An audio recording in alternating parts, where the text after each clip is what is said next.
In the beginning, there was God. Well, maybe not, but many people certainly thought that was so, and many still do. And some people believe that the word belief is a word that is synonymous with a faith in the existence of that possible aforementioned God. In philosophy, to believe something means an evaluation of a given claim and the acceptance that the propositional content of that claim is a fact of reality. It does not have religious connotations, nor does it imply certainty. It is a doxastic disposition that holds a proposition as true.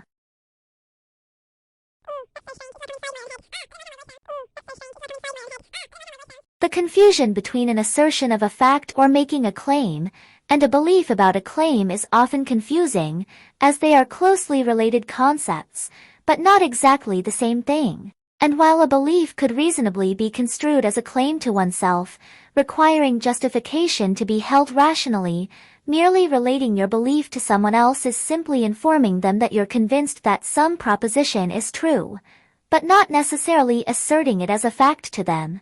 Relating to someone one of your beliefs is a self-referential state or autobiographical assessment of your evaluated judgments, and is informational in nature, rather than being a declarative statement, and holds no assertoric force nor onus to explain your justifications for your belief. In other words, a claim is an assertion which may require a higher degree of justification if one is trying to persuade someone their belief is correct, but one may not wish to have discourse on the matter, and expressing one's belief does not impart any obligatory or discursory commitments. To summarize, a claim is a statement that asserts a state of affairs of the universe, while a belief is a doxastic attitude towards a proposition that accepts it as true.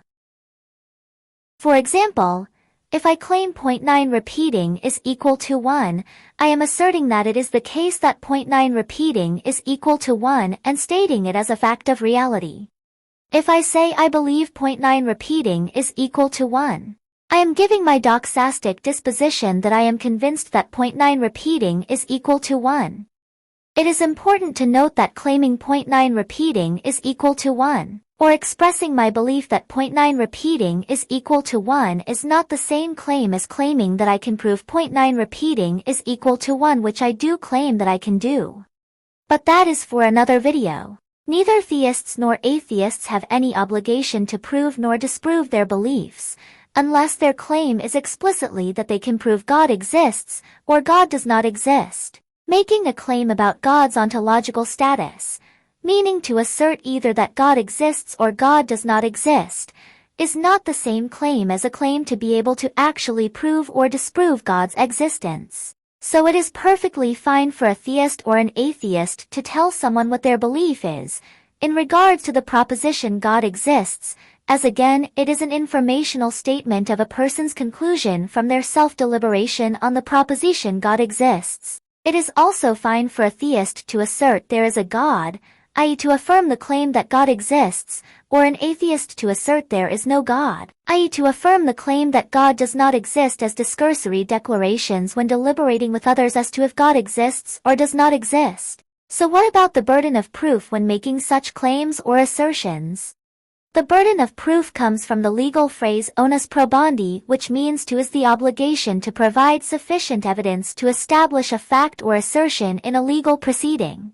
However, the term burden of proof in philosophy, and specifically epistemology, has a slightly different connotation, and can refer to many different types of burdens that one has when discussing philosophical concepts. Anyone deliberating the verticality of a claim entails they have some type of burden of proof, even if to themselves to justify their belief or assertion is rational, and the person making the claim in a discussion has discursory burdens, while the person evaluating the claim has a burden of refutation, defense, or rejoinder. This is often confused with the burden of proof fallacy, which is a fallacy that occurs when someone makes a claim or assertion, then seeks to have their interlocutor to disprove their assertion or claim. It is also important to note that the question, "Does God exist?" is not asking about one's claims of knowledge, nor of their level of certainty or degree of conviction, but merely is asking for their belief in regards to the question of God's existence. As usually understood in philosophy, a theist answers yes to the question, does God exist? And the atheist answers no, while the agnostic takes no direct position on the question and suspends judgment as they have not come to a conclusion one way or the other. It is not asking what if a person is claiming to know if God exists or does not exist, as knowledge is a subset of belief in belief-first theories of knowledge. The most common theory of knowledge is called justified true belief or JTB, and requires 3 conditions to be met in order for one to know that something is true. Under JTB, one must believe the proposition is true, the proposition is actually true, and one is justified to believe that the proposition is true. It is not the same as explicit knowledge, which is more analogous to information and is not propositional knowledge, nor knowledge as an epistemic disposition towards a proposition. Knowledge and belief are linearly related in relation to one's degree of conviction, which ranges from a position that a proposition is impossible and necessarily false, to one being epistemically certain that the proposition is true.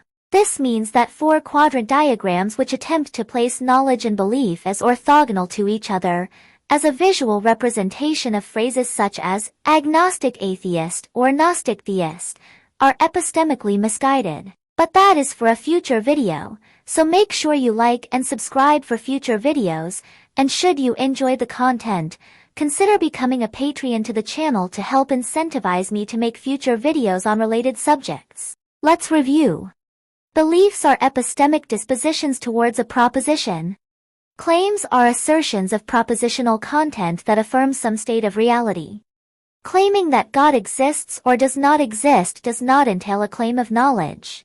As I have explained, beliefs and claims are very closely related, but it is important to understand the subtle nuances between them in regards to their usages and connotations in philosophy and especially in epistemology. In the end, it really does not make a significant amount of difference as to whether or not you are explicitly making a claim, or merely just expressing a belief, nor if you are the one evaluating a claim being made, or the belief being expressed. To engage in healthy and sincere dialogue, both the atheist and the theist have their own respective burdens, and neither should be reluctant to share their true philosophical views in a dialectic in order to have productive dialogue in any type of epistemic or philosophical discussion.